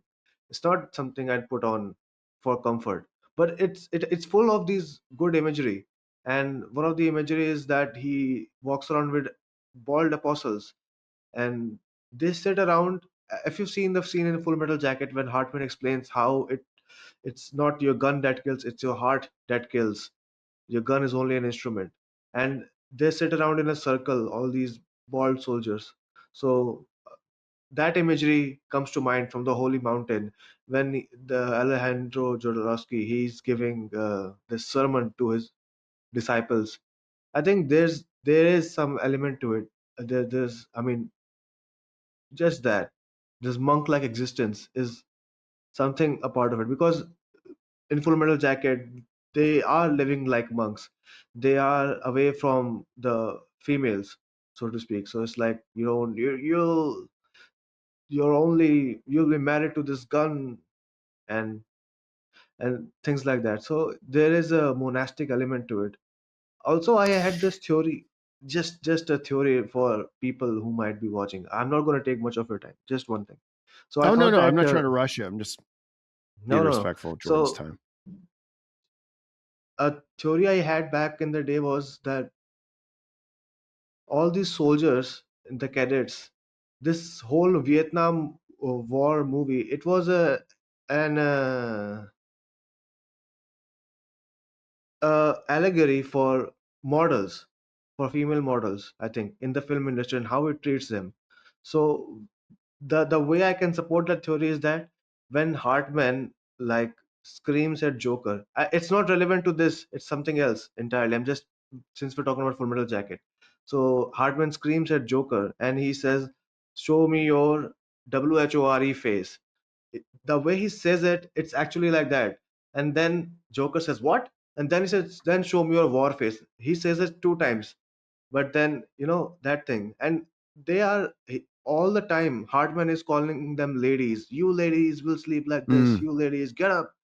Things like that. So there's an element of them being soulless, but I also thought that this is how women are supposed to compete as fashion models or something, because later on we will see that how the status of women is in the state of war. So I think he was trying to merge those two, that this is how women are and this is how they bond. It felt true to me, because I think sometimes these models they are in a condition to not hold as much power, and they get bumped around by their superiors, and they have to get their approval, and they have to keep themselves in line, they have to keep themselves fit all the time, they have to perform their duties in a particular way. So just that theory, I mean, talk about masculine and feminine. I thought like, okay, Kubrick, this was this came to me because there were no females. So I thought like, okay, these are also females, these soldiers. That's what I thought. I mean, is it communicating well? I Yeah, don't think so. yeah. I think I there's mean, well, no, I think it's something to think about, for sure. I do want to add one more thing before we go to the final slide so Jordan can get ready. But something else that shaving is associated with is marriage, is like kind of making yourself presentable for the unification. Now, I mean, the thing is, like, do I really think that people are like, okay, we gotta shave our heads and beards and things like that, so we go through this transmutation, so we receive our gnosis, so we get ready for the unification. The solar principle unifies with the feminine principle. I really doubt that was in the head of any of these people, but yet it's like it's being orchestrated anyway, which raises a very interesting question about free will. If even like the things that we're talking about here are like, if I even know what I'm really doing by talking about any of this. So anyhow, um, let's go to the final slide, and this gets into a continuation of this idea. I revisited this communion on the moon thing. Osik, do you remember when we talked about Buzz taking communion on the moon, and his mother was named Marion Moon? And I thought, I've done so much on the alchemical marriage. There does seem to be something about communion that connects to the alchemical marriage. I think this is one of the bigger aha moments from this week. But even when you look in the background there, you see that Buzz has his chalice and the wafer and the blood, right? And the dipping of the wafer into the chalice. It is almost alchemical in a way that you have the solar wafer dipped into the silver chalice. It does seem to be a unification of sun and moon, and then you consume it as if you're integrating it into your being. Now, maybe Jung would have said something differently because the wafer is already kind of a mandala, right? We've got another mandala here. That's a big issue, and that's going to be like the self archetype in a way that's supposed to indicate the balance of all these things. And I've got some quotes here where he does talk about the mass, and we can dip into those. But I think there is something about performing the communion on the moon, especially when you go into the histories of communion. Communion, as pointed out um, by Young, he says, we are very badly informed about the origin of the Mass, but some of the details were taken from the cult of Mithras. Those little bells designating the particular moment of transformation, for instance, and our communion, which seems to be quite specifically Christian, was like the one celebrated in the cult of Mithras. They also had a communion table and the host's little round loaves of bread marked with a cross. That's from his Visions seminar. So Mithras was a sun god. So I see different ways to interpret this. Is it a solar feminine union there, or is it it occurring on the moon? Also, bees are very much associated with Catholic imagery and the communion. You'll see here in this little image. I don't know if Jordan can zoom in on it, but the idea is, you know, not unlike the alchemical idea that we explored earlier, and how Buzz is like perhaps echoing nature's alchemist, where he takes the raw material and turns it into gold and honey. That there is something about the bee symbolizing the transformation and becoming part of the body of Christ, and everybody operating in one mind, and how this shows up in Catholic imagery. So that's for next week. But that's that's kind of what I wanted to say here. We can go through some of the other quotes, but I think this in general captures the point that I wanted to make here, is that the communion itself seems to be another manifestation of the alchemical marriage, and there's some attendant history that is associated with it, and it makes sense that Buzz would be performing the communion given this Catholic imagery here. Although he was not Catholic, he was, I believe, Presbyterian. So that's all I have for this week, guys. I Pretty mean, I cool. think yeah, you've talked about it earlier. I think consuming the body of Christ is like, isn't that what is going on? The communion with the moon is consuming the body of Christ. Yeah, the bread is supposed to be Christ's body, and the wine is supposed to be the blood or the spirit. So it's again another conjunction of opposites, where you have body and spirit. But even here, I'm seeing solar and lunar. Like it's another conjunction of the opposites. Yeah, yeah, that makes sense. I mean, the bread is yellow, the chalice is silver, that's moon. Yeah, you see, like Also, with the Pope, he holds up these little wafers, like he's like holding yeah, them up to the you hold the sun. sun. It's like, yeah, It's it's like yeah, that's for sure. That makes sense. Another thing, I just an aside, because since we talked about Full Metal Jacket, so what does JHS mean? JHS is a symbol of, I mean, isn't that a reference to Society of Jesus, or is that something else? I yeah, forget. Society of Jesus. And what does Hartman keep saying? Like, he refers to Jesus Christ, but he always says Jesus H Christ. So That's so right. that's That's right. that's another tie-in with the Society of Jesus thing. That's another thing that I wanted to point out. That is why I went And on to there's a the whole thing story about Fatima and there's the whole thing everything. too. There's the whole thing too, where he gives Joker a hard time for not believing in the Virgin Mary. So Virgin that Mary, yeah. yeah, so that's going to be relevant to your analysis too. Yeah. That's why I said about the Fatima thing and Pope Pius the second and his involvement in the Vietnam War. That just strengthens the argument. Okay, I'm not gonna stay on this. Jordan, you Yeah. want to have the last word since you've got the timer horizon here? I feel complete. This was super cool. I really enjoyed it. Yeah, I think Uh, this was I think one we've of the covered it good all. Yeah, episodes. it was a good one. I feel like Yeah. there were more ahas last time, but Jordan said to me, she's like, Luke, you had 2 weeks to prepare for last time. You only had a week this time. I also thought this was pretty dense too. Yeah, no, it's dense. It's dense. I It don't know. You just kind of keep going. Yeah, I think you're, like, so deep in it. The things to you that are, like, mind-blowing, it's a very high bar. A lot of it too is, it's the same themes are unfolding and we're all integrating it at deeper and deeper and deeper levels, I think more so than a total paradigm shift, when we first started the series, there were a lot of things that was like, "Oh, I had no idea," right? Um, we're maturing in Yeah, our alchemical studies. it's ripening. Okay. Well, let's get some lunch, guys. Thank you, Okay. everybody, for listening. Bye. Bye. Bye.